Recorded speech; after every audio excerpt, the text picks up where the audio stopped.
Olá, alunos do sétimo ano A e B. Estamos aqui novamente para falar da segunda parte da nossa aula de revisão do segundo bimestre, com as competências e habilidades que foram propostas nesse bimestre. Quero lembrá-los que agora se inicia ainda a partir de hoje o terceiro bimestre e com isso novas dúvidas virão. Como a história é cíclica e ela é constante, de certo, é claro que essas habilidades e competências que vocês estudaram nesse segundo bimestre é uma complementação, um fluxo que vai se continuar na história, ok? E os dois focos de hoje, para complementar as habilidades do segundo bimestre, são sobre os indígenas brasileiros e a Confederação do Cariri. Então vamos começar dizendo o seguinte: existiam os indígenas aqui com a chegada dos portugueses, é, vertentes, quatro vertentes de línguas que eram faladas pelos indígenas, que eram os tupis, os macrogês, os aruaque e os caribe. Vamos falar um pouquinho de cada um deles. Primeiro, vamos falar do tupi, né?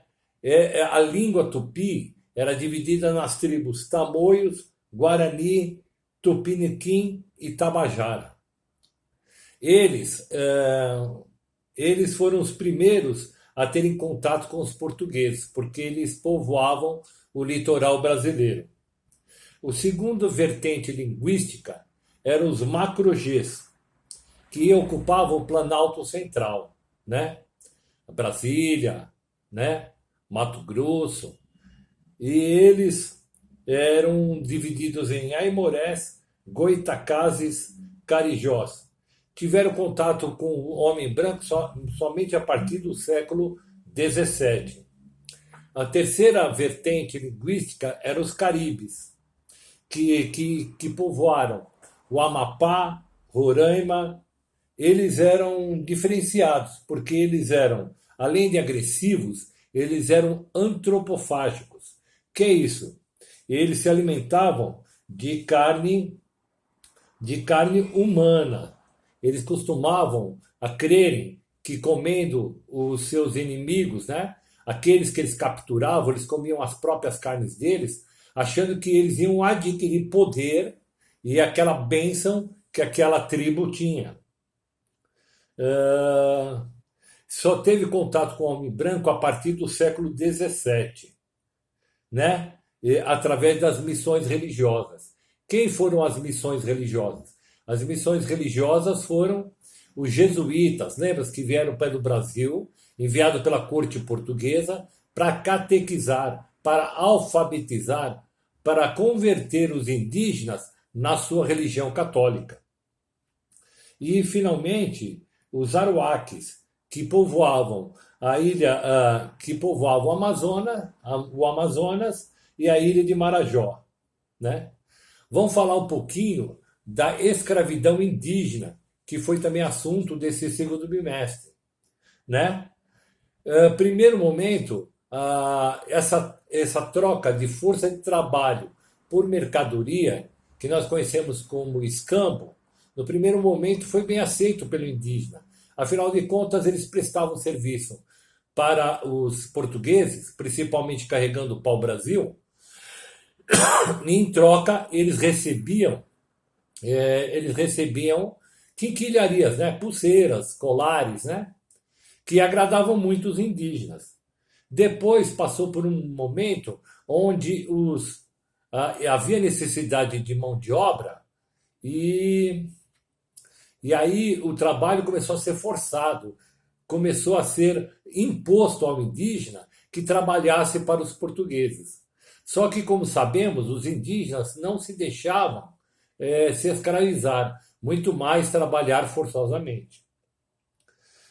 Também um fato que contribuiu muito para a extinção dos indígenas, ou de grande parte deles, foi as epidemias. Como nós já explicamos em sala de aula, quando os portugueses chegaram aqui, de uma viagem que levava em média de 30 a 40 dias, eles chegam adoentados.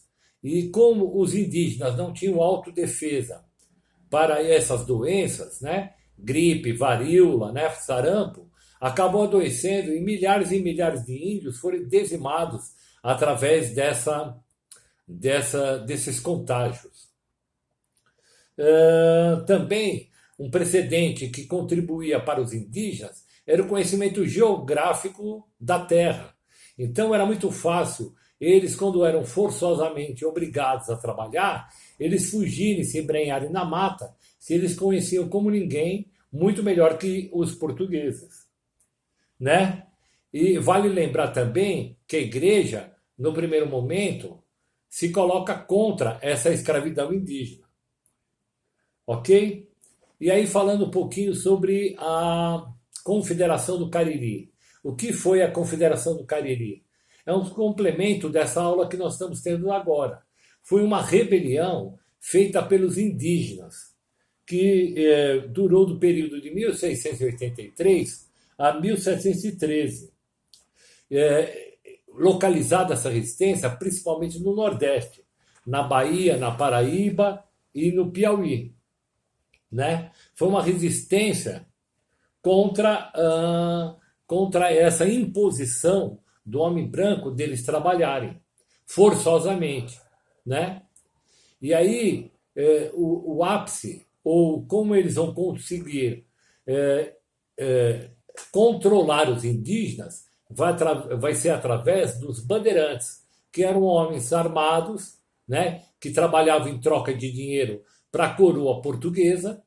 E aí esses bandeirantes vão finalmente, no final dessa resistência, conseguir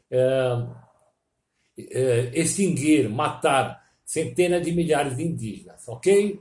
Então é um breve relato dos últimos assuntos que vocês tiveram no Centro de Mídias, ok? Até a próxima e um abraço.